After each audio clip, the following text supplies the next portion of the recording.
Hello and welcome to another anime lore and theory video. I'm Shergok, your host, and today we are going to take a closer look at the greatest danger that Ainz Ooal Gown could face in the entire new world. Another guild, and why it will most likely be ready, and more than willing to fight Ainz and his great tomb.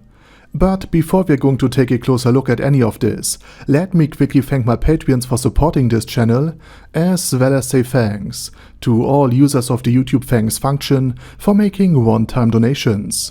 And with that said, let's get to the topic at hand. Ainz Ooal Gown has been extraordinarily lucky so far regarding the location of Nazarick and the associated weakness of the territory surrounding the Great Tomb. The kingdom of Ainz was internally divided and decadent. The empire alone posed no threat and could be manipulated from within through Fluder Paradane. The Holy Kingdom was purely on the defense, and the Dragon Kingdom was more than occupied with the invasion of the Beastmen, and even Arkland has made no move to stop Ainz Ooal Gown. And Platinum, while fighting as his armor, was also more or less shocked and overwhelmed by how powerful Pandora's actor was and how difficult it seemed to defeat him, while he was only trying to gather information. So he still never realized how powerful the Sorcerer King actually is, and thought of him as some sort of elder or Night Lich, it seems. Meanwhile, Albedo punched the armor of Platinum, or Rico Aganea, as he called himself, halfway into the stratosphere, and the world item broke through Platinum's world-separating barrier, created with the magic of the soul, the original magic of the new world, wild magic. Even though the Theocracy of Slane has an extremely powerful world item, named Downfall of Caslan Country, which manages to bring the most powerful floor guardian of the entire Great Tomb under its control. Kyre, the user of the world item, died before she could issue a single command. And Shelty also ensured, while her purification lance has pierced her, that Kyre could not be resurrected. So there's currently no one who can use Slane's world item, unless they kidnap Amphiria and steal his talent for using an item, or rather any item in existence. And even if the takeover of Sheltier had worked, and they thus had an extremely powerful ally at their side, who could not only reveal enormous amounts of information about Nazarick, its troop strength, and other matters, but who would also be able to eliminate any single floor guardian, including Albedo and Sebastian on her very own, it would still be no problem for Nazarick to eliminate the Blood-Red Valkyrie if they all attack together. Sheltier has no chance against all the floor guardians at once, especially since Ainz would coordinate them and use underhanded tactics and strategies to minimize the damage that Sheltier could cause. So even if supported by the Black Scripture and Zeshi Zetsumai, a fight against the other floor guardians, against Albedo, Sebas and Ainz, would be truly hopeless. The only thing weighing heavily would be the emotional damage, the anger and sorrow, and the self-doubt and shame that Ainz Ooal Gown would feel if the NPCs, the children of his dear friend and guild members, had to fight another. Alone, the new world is more or less already lost, and Overlord is not even necessarily about Ainz fighting and becoming stronger and conquering per se, but about the characters who stand in his way, or are with him, or turn to his side. And Ainz's battle is an internal one, much more emotional than physical, even though the fight against Shelty was truly brilliant. But here's the thing I'm getting at. We know that usually more than one player manages to enter the new world every 100 years. The 6 players who founded Slane, and the 8 players who 100 years later became known as the 8 Girid Kings, and eliminated the last remaining player from Slane, Sorshana, as well as the 2 players who became members of the 13 Heroes and the Minotaur King, all arrived in waves, and were never ever alone.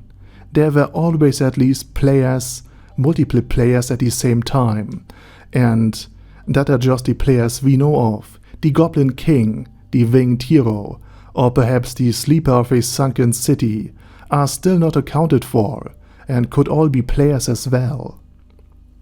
This means that there's a chance that not only Ainz Ooal Gown, as the sole player with a guild base, entered the New World, but a lot of other players entered with him, and are currently at another locations than he is. And here it becomes really interesting. With an opposing guild, the balance of power shifts significantly against Nezarec and Ainz Ooal Gown. For now, the forces hostile to the Sorcerer Kingdom and Ainz Ooal Gown would not only have a guild filled with powerful NPCs that can resurrect people, a guild full of players who know what Yggdrasil is, what tier magic is, and how the game mechanics in Yggdrasil worked. But they could also power level people from the New World, hire new mercenary NPCs if they receive enough gold, and many players of them could even be capable of defeating Ainz Ooal Gown in a direct duel.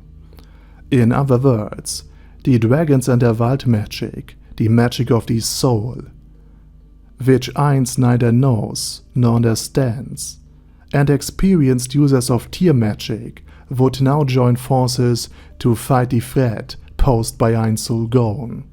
This would be an enormous challenge for Ainz Ooal Gown and the Great Tomb of Nezarec, as they would now face a potential equal opponent, supported by the dragons and possible large parts of the New World, and all the kingdoms and cities that Platinum has built in the Far East.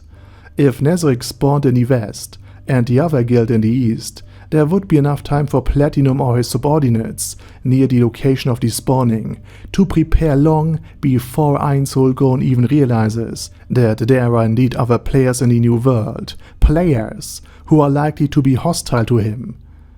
He is not only a heteromorph after all, but also the very guild master of one of the most feared player killer guilds, and he now even calls himself Ainz Ooal Gown, so everyone would know with whom they are dealing with. And I would say that the War of Annihilation against the Kingdom of Riestais, the prior battle at the Cuts Plain, and whatever he plans to do with the Theocracy of Slane will make him appear as a monster in the eyes of most normal people, or rather in the eyes of people with normal emotions, of players who can still feel compassion and empathy. And for the guild that Platinum or his allies would contact, this would also be a shock. Imagine another guild, let's say the Great Catgirl Kingdom, also arriving the New World, but at the eastern end of the nameless continent. Perhaps they made even a deal with another Dragon Lord, or multiple of them there. As we know from Arkland, that there are indeed other dragons who survived the War of the Eight Great Kings and are working with Platinum. And it was confirmed that Platinum's main power base is in the east. While it is forbidden by the Dragon Lords for them to enter the continent proper, because they fear that history will repeat itself, like it did with the Eight Kings, they would still be allowed to use their magic and their power to build an entire island to their own liking, without being hindered or attacked or harassed by the Dragon Lords. And this agreement of mutual coexistence would likely be accepted by normal players, even if their guild is in theory much stronger. After all, normal humans have something like a reluctance to kill, and something called compassion and empathy. And after the players of the Catgirl Kingdom have endured the old world, they probably wouldn't have a desire for blood, violence, and even more misery. So they will likely create their dream island and create mountains and lakes, rivers and beautiful shores, with soft, fine-grained white beaches, through the means of magic and through the means of the many NPCs they will surely have. Golems and other constructs continuously added new land, transplanted forests and lush gardens, water nymphs, coral reefs, while Ainz was conquering and subduing. The Catgirl Kingdom Guild built and shaped their new home to their own liking. And so, Their kingdom became an island state, that perhaps couldn't be more beautiful, a place to enjoy their second life and forget all of the suffering and misery of the old world. The very thought of conquering new land and subduing people probably wouldn't even cross their mind. Why would it? Instead, they will create a paradise island, host great festivals, organize elaborate games, and hold banquets in magnificent marble halls decorated with great flowers. While they enjoy the best meat, the most delicious fish, and the purest and most flavorful milk, while their catgirls on the table work hard to get another kind of milk, a lifeless armor animated by ancient magic appears on the large, expansive balcony before entering the hall, turning their new life in paradise into yet another hell with just 5 words. Ainz Ooal Gown has arrived. And I think most guilds would react to the realization that Ainz Ooal Gown also appeared in the new world with shock and fear. They now know that they can't dominate everything, that there is someone who is currently conquering new lands, that there's somebody who would eventually come to attack them even if they are peaceful. And right now, at this very second, he is coming closer and closer, becoming stronger and stronger. Again, Nazarick did not enjoy a good reputation, and the Player Killer Guild was oftentimes despised and feared. Old Battle Lane Oddle also hinted that they indeed behaved like the monsters the other players saw them as. Together with the last 2 years of hellish conquest, only a few other guilds would even consider the possibility of peaceful cooperation. And of course, they would be very distrustful about Ainz Ooal Gown, the undead Overlord. And naturally, Platinum Dragonlord would also have no interest in seeing both guilds unite. In other words, if there's another guild in the east of the Nameless Continent, and yes, it has to be another guild with a guild base, since only 6 players, like at the founding of the Theocracy, would not even be enough to stop the Dragonlords of old, let alone be enough to stop Ainz. It is very likely that they will confront the Sorcerer Kingdom, even if they originally wanted to be peaceful or to be left alone, simply because the players must fear that Ainz would otherwise eventually conquer and annihilate them, and thus the battle for the Nameless Continent would be unpredictable, especially if more than just one other guild has appeared, or is now based in the east of the continent. And the guilds, since they consist of humans or human-like players, unite then. And it would also be especially interesting if the guilds that participated in the Great Raid on Nazarick, which made it to the 8th floor before Ainz, Rubedo and Victim, along with their main force, eliminated them, come into the new world as well, only to realize who else is there. And I hope that if there's a second part to Overlord after the main series ends, and after Maruyama-sama is done writing his school rom-com, we will see exactly this sort of conflict playing out, or at least a similar one.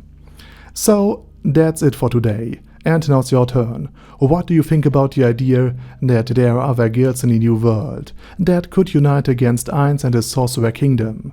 Let me know it in the comment section.